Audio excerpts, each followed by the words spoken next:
Merci beaucoup, monsieur. On va parler Merci des à vous. grandes écoles. Ça vous intéresse, j'en suis sûre. Ça a monté tout le week-end. Cette volonté de Vincent Peillon de faire évoluer les rémunérations des profs. Sophie Malik-Prunier, bonjour. Bonjour. Vous êtes prof à Henri IV, donc un grand lycée, excellente réputation. Et vous avez débuté votre carrière en zone d'éducation prioritaire. Autant dire que vous connaissez votre sujet. Le principe de ce que veut faire Vincent Peillon, est-ce que vous pouvez nous le rappeler? Absolument. Alors, en fait, c'est assez simple. Monsieur Peillon a un projet de réforme, enfin, disons de décret apparemment très avancé, qui aurait pour conséquence d'augmenter le temps de travail hebdomadaire des professeurs de prépa de 10 à 25%, avec, dans le meilleur des cas, aucune contrepartie financière, et dans le pire des cas, une baisse de salaire pouvant osciller entre 15 à 20%. Alors, très concrètement, qu'est-ce que ça signifie? En fait, un professeur de prépa a l'obligation de dispenser 10 heures de cours par semaine devant ses étudiants. Ces 10 heures de cours peuvent être ramenées à 9 heures ou à 8 heures selon deux critères. Le premier critère, s'il enseigne en deuxième année.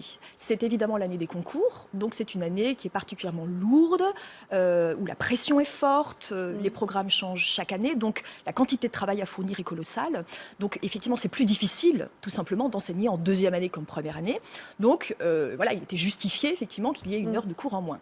Et la deuxième heure peut être retirée dans le cas d'effectifs qu'on appelle pléthoriques, c'est-à-dire face à des classes qui comptent plus de 35 élèves. Et j'ajoute que, en fait, pratiquement toutes les classes préparatoires comptent entre 40 à 45 élèves dans les structures les plus grandes.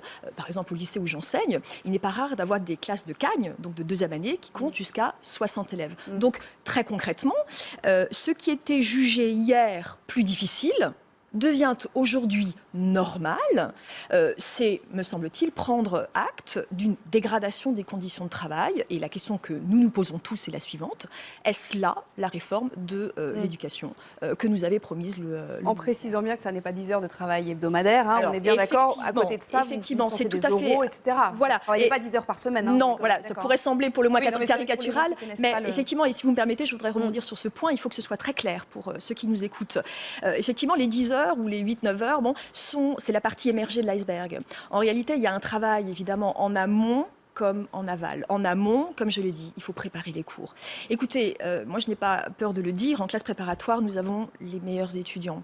Ce sont des jeunes gens de 18, 19, 20 ans qui sont brillants, qui ont une ambition illégitime, une capacité de travail qui est énorme, avec évidemment des épreuves aussi au concours qui sont très exigeantes. Donc la préparation des cours est véritablement très très importante. Par ailleurs, évidemment, en aval aussi, il y a la correction des copies. Et là aussi, pour être très concrète, moi je ne veux pas rester dans l'abstraction.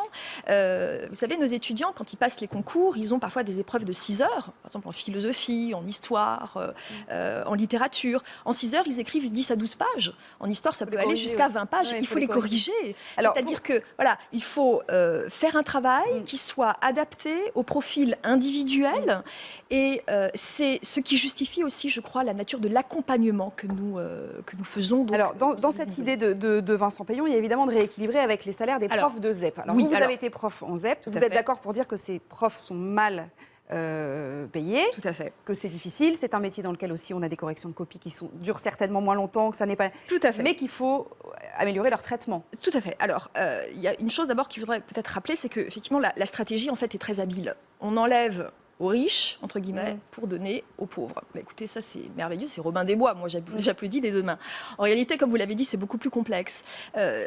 J'ai enseigné en ZEP, pour ceux qui connaissent, j'ai été prof en collège, au Haut-du-Lièvre à Nancy, j'ai aussi travaillé en collège, en banlieue parisienne, à Clichy. Écoutez, j'y ai rencontré des collègues qui étaient des gens formidables. Des gens qui avaient une imagination pédagogique, un sens de l'innovation, une abnégation, enfin qui se mettent corps et âme au service de la réussite d'étudiants, enfin d'élèves qui sont effectivement issus de milieux défavorisés. Mais personne ne conteste évidemment la qualité de leur travail et certainement pas les professeurs de classe préparatoire. Tout le monde est d'accord pour le dire. Bien entendu, tout le monde est d'accord. Mais encore une fois, voyez, la conséquence perverse, c'est qu'en réalité, ce projet de décret conduit à cliver, à diviser les enseignants. On oppose caricaturalement les ZEP et les prépas, les collèges collèges et les lycées, la province et Paris, les grosses, classes préparatoires, les petites, etc. Est-ce que c'est vraiment la politique, effectivement, que nous méritons? Est-ce qu'il faut casser ce qui fonctionne pour prétendre sauver ce qui fonctionne moins bien? Nous ne le croyons pas. En tout cas, c'est inadmissible. Merci beaucoup d'être venu nous expliquer tout ça. C'était très clair. On suivra évidemment ce dossier. Sébastien, pour le journal, bonjour.